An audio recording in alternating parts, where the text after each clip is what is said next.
এটা ছিল আমার সংক্রান্তির দিনের সকালের ভিডিও। সকালবেলা ছান টান সেরে ঠাকুরঘর মুছে বাসন টাসন ধুয়ে আমি ঠাকুরকে সাজিয়ে দিয়ে বসে পড়লাম আমি ফুলের মালা গাঁথতে। আমি কয়েকটা ফুলের মালা গাঁথবো। আমাদের আবার নিয়ম আছে যে সংক্রান্তির দিন আবার আমাদের ঘরেতে যে ফুলের মালা লাগাতে হয়।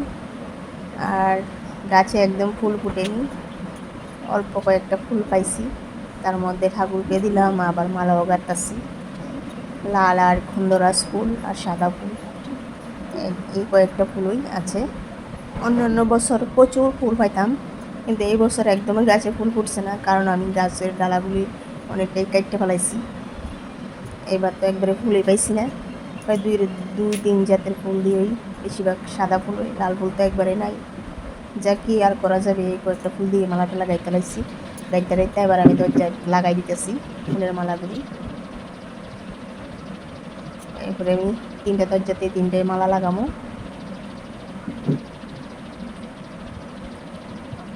ঠাকুর ঘরের দরজায় একটা মালা লাগাই দিছি, আর এখন একটা সামনে বড় করে দরজাতেও একটা মালা লাগাই দিই। মালা টালা লাগানি শেষ হয়ে চলে গা, তারপর আমি আবার ঠাকুর পূজা দিয়ে দিব। ঠাকুর পূজা দেওয়া হয়নি, সাজে টেজে আগে মালাটা লাগাইতেছি, তারপরে আমি পূজা দিব।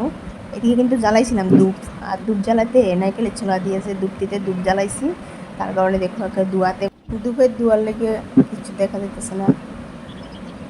যাই হোক, সব কিছু রেডি হয়েছে গা, পূজা দেওয়ানের লেগে তো রেডি করে রাখছি। এবার বসে পড়লাম ঠাকুর ঘরে, ঠাকুর পূজা দিতে। পূজাটা দিয়া নেই, যেহেতু বাড়ি সকালের ভিডিও, মানে সকালেই আমি সন্তান ছেড়ে ঠাকুর ঘরে কাজ সাইডে, তারপরে যাবো রান্না করে রেডি করে রেখেছি।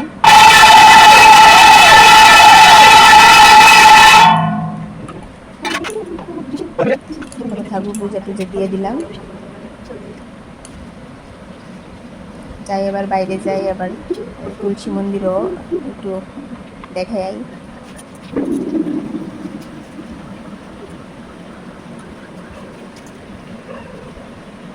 আর ভিডিওটা স্পিডটা বাড়াই দিয়েছিলাম, তার কারণে কিন্তু তাড়াতাড়ি হয়ে যেতেছে গা। ভিডিওটা অনেকটা বড় হয়ে গেছিলো গা, তাড়াতাড়ি লেগে আমি স্পিডটা বাড়াইয়া ভিডিওটা ছোটো করে নিয়েছি।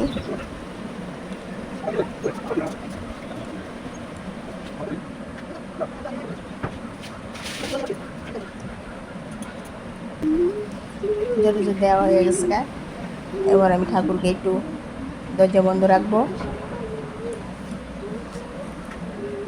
যাই হোক, ভিডিওটা কেমন লাগলো কমেন্টে জানাতে ভুলবেন না। ধন্যবাদ সবাইকে, ভালো থাকবেন।